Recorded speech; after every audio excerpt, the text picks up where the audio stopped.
Any other aha moments? So you talk about process, you just talk about awareness. Were there any specific skills or behaviors that said, boy, if I just dial a few of these up, it's going to be a game changer for me? I think it's the persistency and the little things, the little things that keep you top of mind for someone, Ah, right? Just the little, like the follow-ups, just not losing sight. Putting really for me, it came with putting a system in place, so that I can do these things in a way that isn't going to drive me nuts, right? I need a way to do these things that is natural and still has a process around it, right? I'm not going to the bar and walking through and saying hi to everybody I know.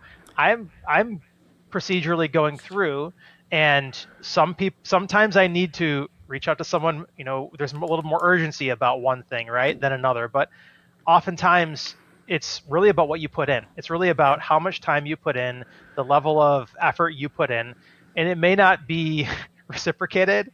It probably won't be reciprocated every time, but when it is, it usually comes back when you need it in amazing ways. That's what I found. thank you. I really appreciate that. And just recognizing we have to have a system, we have to have a process, we have to have a cadence for connection.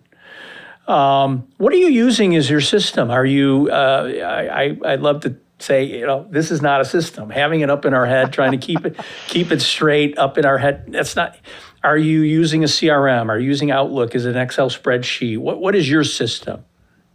I mean, I have an assortment of OneNote notes on relationships or clients. I've got my Outlook filled out to the T, right? I've used programs like task management programs to stay on top of things as well. Um, ultimately for me, it's I do a lot of informal, I'll just call it, LinkedIn surfing. And when I see something that, typically, if someone is valuing a program, if they're valuing outreach themselves, they're going to be much more likely to receive it, right? So I see someone on LinkedIn sharing some success of their company. They're going to listen to me if I reach out to them. They're engaging on this platform. I'm engaging on this platform. We have something in common already, right? I've used other techniques for, the metaphorical cold call, right? To reach out to someone, a contact you have. It's very rare that I have to do that anymore. Honestly, everyone's details are searchable online.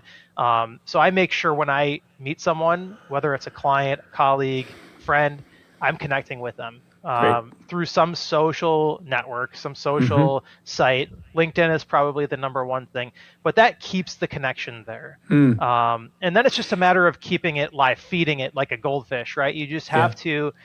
You have to be aware of it. And when you see an opportunity, when you see them asking a question, when you see something you have in common, reaching out, just maybe even adding a comment or clicking the like button. For the least you could do is click the thumbs up to let someone know that, hey, I'm here, you're there, remember me.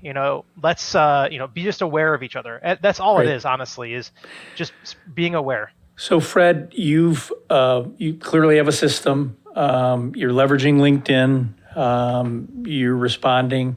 You talked about LinkedIn surfing. It takes time, right? This takes time.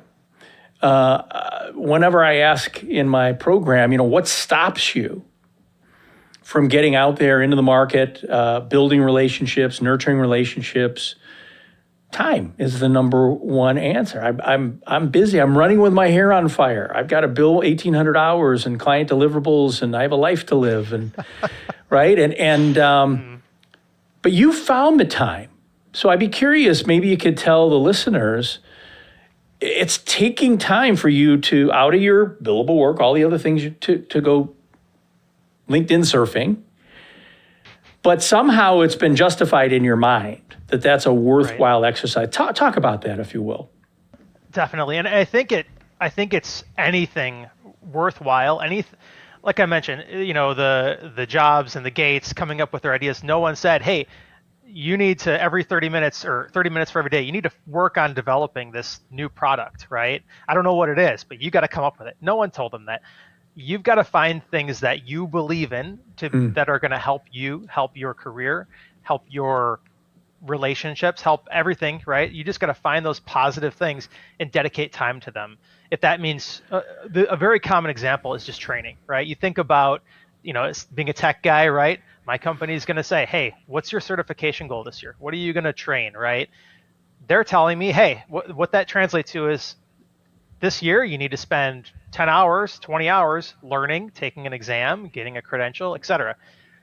But no one's saying, "Hey, stay connected with the people you have in your life," right?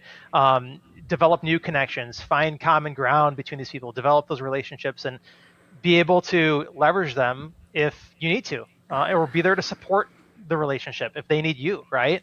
And so really it's finding a time, making time in your day.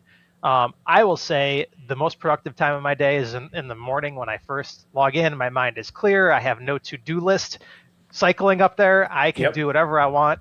And so I will pull up any communications I have, I'll pull up LinkedIn, and I'll spend 10, 15, 20, 30 minutes, depending on the day, just taking it in. I try not to read all the news stories that are trying to make things all extreme and grab your attention. I'll look for the stories, the genuine stories that people are telling about what they're doing. And I'll try and support it or at least understand it. But dedicating that time, that iteration to going through and doing it. And then if you can't do it, keeping it open in another browser window on your other screen so that, hey, I got a 15-minute break, my meeting ended early, let's go back and get caught up on this thing, right? Sure. Let's see what that person was up to. Maybe you had a meeting and someone brought up a technology or a project you worked on, and you were like, "Hey, I know we fixed that a couple years ago when I was working for this other company. I wonder if that person still works here. Let me get in touch with them." And that's where you need to have a process where you can go through and reach out, and you need to have that solution in your pocket so you can bring it out when you need it.